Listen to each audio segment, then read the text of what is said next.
My fear of debating others had greatly contributed to my education. I had dived into my studies to prepare my defensive walls as best I could. In rare moments, I'd had glimpses of inspiration, but none more inspiring than the devil of fear. The day before had been long, and I hadn't gotten any sleep during the night.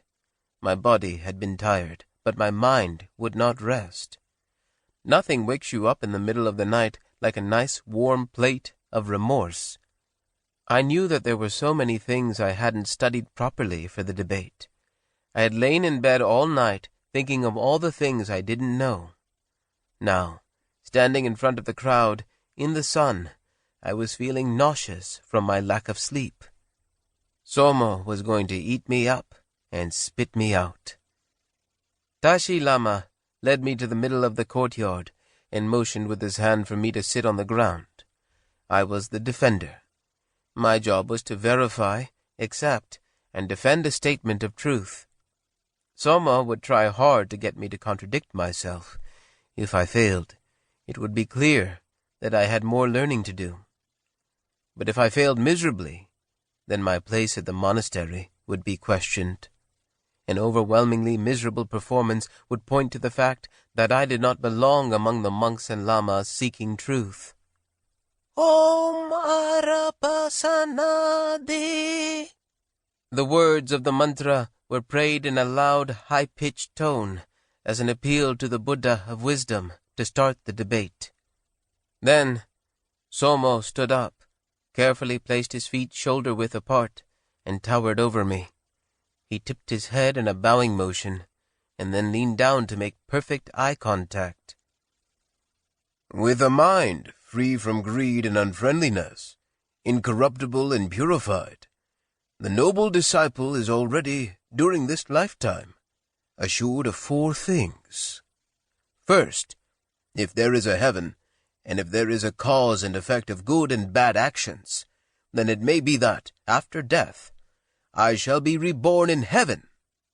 He clapped loudly to dispel the demons of confusion and raised his left hand to heaven as if to draw my spirit closer to it. I sat for a moment, then softly said, I accept. How could I not accept? Somo was quoting the most famous teaching of Buddhist scripture. And if there is no heaven, no reward and no punishment of good and bad actions, then I live, at least here in this world, a happy life, free from hate and unfriendliness.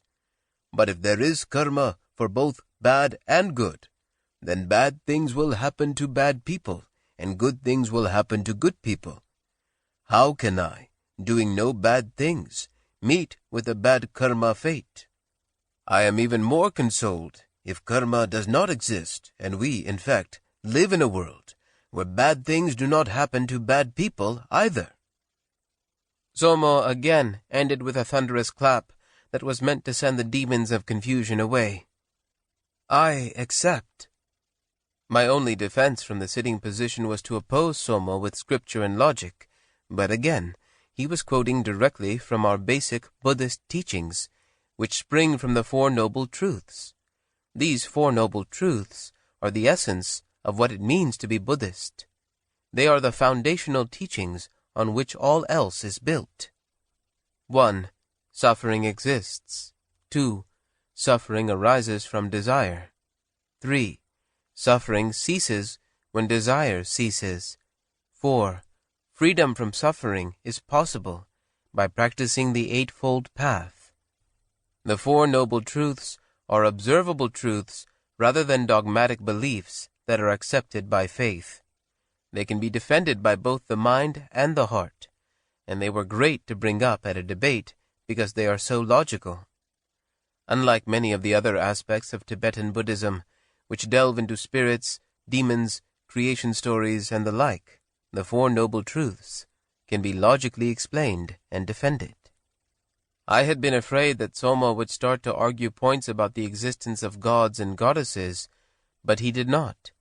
He stayed pretty basic.